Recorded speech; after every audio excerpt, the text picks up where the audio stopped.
funny when we look at these pictures because when we put our rain covers on, we were like, hey, we can just like throw a bunch of stuff like haphazardly in between the rain pack, like the rain cover and the pack. And so our packs look ridiculous and gigantic and oversized because I'm pretty sure like in between my rain cover and my pack, I had like a bowl, I had my sleeping pad, I had like all this other random stuff that instead of like packing up and stowing away properly, I just shoved it between the two of them. And I was like, this is amazing. It's like a shelf that I'm wearing and I can just tuck it, whatever I want in there, like just without even worrying about it falling out. I'm just tucking it all in that shelf. Hi, I'm Carrie. And I'm Molly. And you're listening to the Two Sisters on Adventures podcast. So on our fourth day in the Glacier Peak Wilderness, we were so excited to get out of our tent because, you know, we just knew that the fog had dissipated over the course of the night, that we would unzip our tent, we'd see the views of Fire Creek Pass that would be incomparable, and also something we didn't see the day before because we saw nothing the day before because of fog. So Molly, you know, woke up to her little doo-doo-doo, doo-doo-doo alarm. And when she zipped the tent open, what did she see? I saw a wall of white clouds, probably the same closeness to our tent, if not slightly closer than the last night. And we were still very socked in. And I shouldn't have gotten my hopes up when my alarm went doo-doo-doo, doo-doo-doo, because I had checked by peeking outside the tent just through the mesh like 3 times during the course of the night. And every single time I had peered out, there was no stars, there was no moon. It was only this deep, murky darkness. So I should have known that there was not going to be anything different. But I thought just by virtue of me being awake and getting ready to start my day, perhaps the sun might shine, but it did not. So that was a little bit disheartening because here we had actually shorted ourselves the day before and only hiked like 8.5 miles because of my crazy, hope that maybe if we just waited one more night, the clouds would blow away and we'd be able to see the amazing views that were supposed to be from Fire Creek Pass. But instead, we had left ourselves with a really long day of hiking. It was like almost 17 miles, and we were still in the fog. Yeah, so that was kind of disappointing, but we did the only thing you can do when you're backpacking on kind of a longer distance trip, and that was kind of get over it and go on with it. So we packed up all of our belongings, and I think we kept thinking, like, I feel like Molly would be like, is the fog lifting? And it, like, certainly was not. And then we kind of had to just set out into the literal void. And the thing about backpacking when you can only see, like, 50 feet in front of you is that it just feels so weird because you have no idea. I mean, you know where you're going, right? And luckily we had a great trail. And if we didn't, we had GPS, so we would have been fine. But it's like you're like, am I going to be going down now or up? Like everything is just one. And I do remember, as we were hiking, it just felt like it was getting more and more foggy, and it was kind of really stressing me out because I kind of like to know what's around me, like at least if it's dark, I can deal with the logic of the fact that I can't see in the dark, but when it's light out and you can't see anything, it starts feeling pretty frustrating and kind of overwhelming. But I do remember we got to this part where it felt like it branched and you were going to go either one way or the other. And I was really hoping that we were going to go the other way because it looked like kind of a nice flat area and maybe a little less foggy, or the other way looked like it was like this rocky talus slope where you went straight down. And of course it was that. And so I don't know, I felt frustrated and kind of anxious just because I couldn't see anything and I didn't know what it was going to be like. Was this, how the rest of the trip was going to be? We weren't going to see a single thing. But as the day kept going on, you just have to make the most of it. So we went all the way to Micah Lake pretty quickly. I feel like it was only like 2 miles or so ahead of us, maybe. Which were we thinking of camping at Micah Lake? So, I mean, really hadn't shorted ourselves only more than 2 miles, but still, that makes a difference. Yeah, and I was so excited. I was like, well, at least I'll still get to see Micah Lake, because it's right by the trail. and it's supposed to be really beautiful, you know, this very dark blue color. But it was so funny when we showed up at Michael Lake. That was the most intense fog of the whole trip. And I think partially because like the water there must have been contributing to some of the fog. I mean, who even knows? It was just all a cloud. Hard for me to imagine that the lake could contribute that much, but maybe. I don't know, because those guys that we had talked to the day before said they stayed there and they got like so incredibly wet. And we stayed at the top of Fire Creek Pass and got incredibly wet. Not as wet as they had said they got. But maybe, I don't know, let's not have an argument. But I think I'm right. Anyway, so it was like foggier there than literally any other place on the trail, not related at all to the lake. But it was so foggy we literally I think we could see like the first 4 or 5 feet of the lake from shore.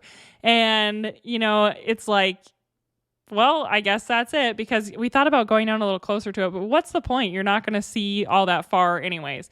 So we kind of just said, well, good thing we didn't camp here, because even though we didn't see anything at our campsite last night, at least hypothetically, it was maybe more wet there and we didn't have to deal with that at Fire Creek Pass. So we kept on going, and I felt like the fog started to get a tiny bit better after we left Michael Lake. Like nothing extreme, but at least we could see maybe like 100 feet or 150 feet. And I think part of it is because we were descending. So I think literally the cloud we were in was up high on the mountain. And I mean, I guess when we crossed Kennedy Creek, it was still fairly foggy, but I think we were actually starting to head out of the cloud as we descended. Mm-hmm. And so it was kind of nice, because I remember that I wrote down at like 10 a.m., I finally was able to see a little bit, and it was around noon, I guess. So we finally got to start to see anything. And we were going down into this valley, and I don't know, there's just like this goldenness that you can sometimes kind of pay attention to when the clouds are starting to break apart and the sun is like forcing its way through the clouds. And so there was like a little bit of this golden hint to the light, and then we actually spotted some blue sky. And I'm pretty sure my phone, it was like 11:57 a.m. and I took like these series of pictures of Carrie where we're looking at this valley beneath us and we can actually see the valley, and then there's like this tiny little patch of blue sky, and Carrie's like lifting her arms in the air like yay. And because I think it'd been at least 48 hours that we really hadn't seen any blue sky, because it's all just been clouds from there until this point, and the clouds started to break a bit, and we were just absolutely ecstatic. One thing that's kind of funny about all the pictures from this part of the trip is that when we put our rain packs on, they didn't exactly fit super well, because we had sleeping pads that were wider than our packs. They were like the foam one that I had, and Molly had a roll-up self-inflating one that was like pretty long. And so it's funny when we look at these pictures, because when we put our rain covers on, we were like, hey, we can just like throw a bunch of stuff like haphazardly in between the rain pack, like the rain cover and the pack. And so our packs look ridiculous and gigantic and oversized, because I'm pretty sure like in between my rain cover and my pack, I had like a bowl, I had my sleeping pad, I had like all this other random stuff that instead of like packing up and stowing away properly, I just shoved it between the two of them. And I was like, this is amazing. It's like a shelf that I'm wearing, and I can just tuck it, whatever I want in there, like just without even worrying about it falling out. I'm just tucking it all in that shelf. And so like Carrie mentioned, like the pictures are actually so funny, because you can see just like all these objects kind of like outlined in the pack cover. And we're really fortunate that we didn't lose anything, because I don't really think that you're supposed to use a pack cover as a extra pocket for the outside of your pack. Yeah, so that ended up working fine, but it is really funny. Any picture that you see, you're probably like, why do these girls have like the most massive and misshapen packs I've ever seen in my life? And it's because we were using the pack cover for a totally unintended purpose. So the next thing that we had coming up on the docket was we went down and crossed Milk Creek. And I remember as we headed down Milk Creek, there was a lot of vegetation that was growing over the trail. And so, of course, it's not raining anymore, and like we can actually see a little ways, so we're not totally enshrouded in just a cloud of water like we had been for the past 2 days. But now we're getting to brush against all of the plants that haven't taken like a bath in just the mist for the last 2 days. So it was really interesting actually, because on the downhill side, I remember people have been complaining about Milk Creek Trail, and I didn't think it was that bad. When we started going uphill was where it looked like they just were like, never mind, we're done maintaining it. Where it was like just total, it could have been called the Brush Creek Trail. Yeah, and as we were descending, I remember like, you know, the leaves are actually get over the trail. Like I have a video of you walking through, and like I just hold my phone right in front of my face, and it's just like being blasted by like branches the entire time. And so this is an area where like at one point we got to a point of the trail where it actually was just like a cliff, and we were like, what? This is weird. And we had to backtrack a little ways. And then like zigzag down through just like, I don't know, kind of user made paths to get down the edge of the trail just because of areas that they were blow down. So and then the funny part about that was there was a tree across the trail, and we were like, we could see where it zigzagged downhill, and we were like, why would people just go downhill when you can step across these dum-dums? So we take the time to climb across the tree, and then once we're on the other side, we walk a tiny bit more, and then there it is, literally like the entire area must have just gotten so destabilized it literally slid off the face of the side of the hill. And so that was it was like such an insult to injury, because not only was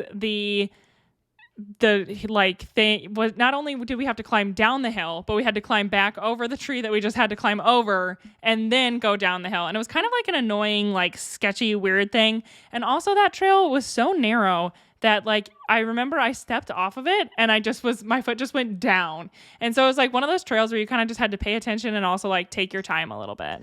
And as we were heading down towards the creek crossing, there were all these bushes along the trail, and they had these beautiful like bright red berries along them. And this was our trail of berry tasting. And I was like, oh, I should just try one of these berries. And, you know, it was like this like kind of like good looking red berry that was like a little like half the size of a raspberry, a little bit flatter. And I was like, I'm just gonna eat it. So I like pop it in my mouth, and it tastes just fine, and I chew it and swallow, and then I'm just like overcome by this fear of this being a poisonous berry that I've just eaten. And so I didn't tell Carrie I ate it. Did I tell you? I don't think I did. Oh, I don't think I told you right away. I feel like I carried that like stress in me for about 10 minutes where I was like, oh my gosh, like what if I drop dead? Well, and then I thought maybe I need to tell my sister, hey Carrie, by the way, I ate this berry a ways back and I don't know if it was poisonous, so if I die, I just want to give you a quick heads up. There you go. So anyway, she did not die. We crossed Milk Creek, which was super easy because when we got towards Milk Creek, I'll just make mention of this. I didn't know anything about any of the crossings. Carrie kept it that way for my safety. As we're getting closer, I'm like, oh my gosh, if we have to ford this creek, I don't know what I'm going to do, because it was a pretty dramatic one. Like it's dropping down into the valley. It's rushing fast. And I was just like, oh no, how are we going to get across this one? Yep, but we just got across it on the nice little bridge. And it's actually kind of a pretty crossing, which is funny to me because I didn't take even a single picture of it. Did you? I don't think so. Yeah, it was kind of a pretty crossing, and Milk Creek is obviously a beautiful color, like a beautiful turquoise, silty looking thing. And so we just walked right across that footbridge. And then, of course, the uphill was the very narrow, even brushier, like just miserable uphill. And this is the one I remember it being like at one point we were pausing to rest. And it was literally just like the trail was just a thin ribbon of mud. And then it was just like basically we're standing like one foot on mud and the other foot on like plants, because that's how narrow the trail was. So yeah, this was the first ascent we really did that day. We descended like, I don't know, something like 3,000 feet. And then we only had to ascend like 3,000 feet, which wasn't terrible. But it was a climb. It was a grind. Yeah, I mean, some days too, like an ascent feels like a grind, but this day also would turn into a day where later we felt like the descent was a grind, because the way we did this, we descended, ascended, and then descended again. But we were ascending to the place where we thought we were going to camp that night. I think originally I'd planned for us to camp by Vista Creek, but then it was going to be 17 miles because we'd stopped at Fire Creek Pass. So I said, okay, maybe we should just camp at this place called Dolly Vista instead, Dolly Vista Camp. And that was kind of like, once you get past the Milk Creek area with like the brushiness, you kind of start to pop out into this beautiful, like basin that has very few trees, very few plants, but it's like stunning. And I mean, I'm sure it would have been even more stunning could we have seen anything more, but it was like that day where we were starting to see farther than 10 feet beyond us. So everything we saw looked so beautiful to us. And I mean, there was like little waterfalls, and there were like all these beautiful grassy areas, but it was also so cold and windy up there. So we kind of were making that calculation of, do we want to stay up here? And yes, it's pretty, but also not as pretty as it could be because, there still are clouds, so we can't see as far. Or is it one of those things where like you just keep pushing on and keep going? But we hadn't really made that decision yet. We were really just enjoying our little bit of views. We could finally see the grassy knoll, which is that really stunning, like very tall area where it's just like steep all around it, but on the top there's this beautiful grassy area. And it was kind of cool because I realized maybe the place that we were looked similar to that, because basically we were in a place with all this tall grass too. So at this point, we decided that we were not going to stay up there for the night. It was just too cold, and honestly, it was too early to stop anyways. We'd been making really good time that day, especially because so much of what we did was descent, although basically all of the 3,500 feet of ascent came from that one push up the hill. So we decided that we weren't going to camp there for the night. And the next campsite was about 4 miles ahead, which kind of felt very long since we'd already completed 13 miles that day, but we decided that we were happy to go ahead and go for it. And one thing I always get nervous about during PCT through hiker season is like, what if the campsite's full? Because I think it said space for like 2 or 3 tents. And so then we kind of felt like, okay, we had like a fire lit under us. There was kind of a rush for a reason that we had to go quick. So the trail to get there is just all switchbacks downhill, which at first we were like, perfect, we're just going to go downhill. It'll be so easy. And before we got to the like real forested switchbacks, we got to continue through the grassy area. And we met, I think, really like the first 2 people we'd seen all day. Unless, I don't know, did we see someone by Micah Lake? I don't know. So we saw, I think it was like 2 men maybe hiking, and they were pushing uphill like huffing and puffing, and we were about to start the descent at that point. Just one other thing though, before we got to the forest, we were admiring the views around us because the clouds really had lifted to the point where you could see probably several miles, which was very novel, especially after our ordeal the last couple days.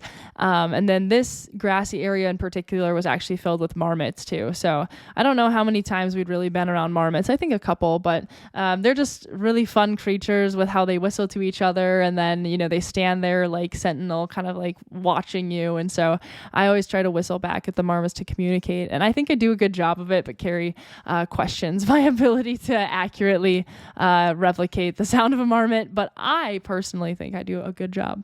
You do a good job of irritating me when you do that. And the marmots really like it. They communicate back with me. We all irritate Carrie together. The marmots don't like it at all. They do not like it. So we finally got to the trees and away from the marmots. Thank God. And I feel like that descent just started to like wear on both of us, because it was just like you go downhill, you turn the corner, you go downhill, you turn the corner, and then throw in a couple trees. Now you're going to go over and under, and now you turn the corner and you go down more hill, and now you're going over a tree and under a tree. And these are not your like tiny stick trees that you just step over, by like lifting your foot 18 inches in the air. This is like you're getting down on all fours, or like sometimes taking off your pack, laying and army crawling, and then having like your sister push your pack through, and then you're taking the pack from her, and then she's army crawling. Like, it's kind of a labor intensive descent. So I think there was finally a point where we both just said like, we're going to plop down on the side of the trail, which is like a very narrow area. This is one of those things where like sometimes you think, oh, I could just camp anywhere along the trail, but you definitely couldn't have camped anywhere in the 4 miles between like where you leave the vista and where you're like starting the downhill, because it's, I guess if you had a hammock you could, but otherwise it's just like straight downhill. And so we kind of just had to sit down and eat some Skittles from the bag and kind of just be like, it's such a long day. But then finally you pull yourself back together, you put your Skittles back in your pack, and you just keep trekking along. And so, but I really did enjoy that sitting break. Like, I feel like it I don't know, it was only like 10 minutes or something, but just like sitting there and just like resting the legs just felt so good. And I felt like we were just such like hiker trash, just like, you know, popping a squat, like sitting on the trail, legs like sprawled out in the dirt, just like making ourselves absolutely comfortable. It was a nice feeling. It really was. And then finally, after we hiked for like maybe another hour, we got to the point where we saw our campsite for the night. And was somebody there yet or not? I don't remember. I don't think anybody was there. It looked like it was just basically 2 spots for hikers. And so we set up our camp. We put our socks out to kind of dry, because even though it was still cloudy, it at least was not like physically wet where we were. And so we were just like so pumped to be there, and we pitched our tent and got our dinner ready.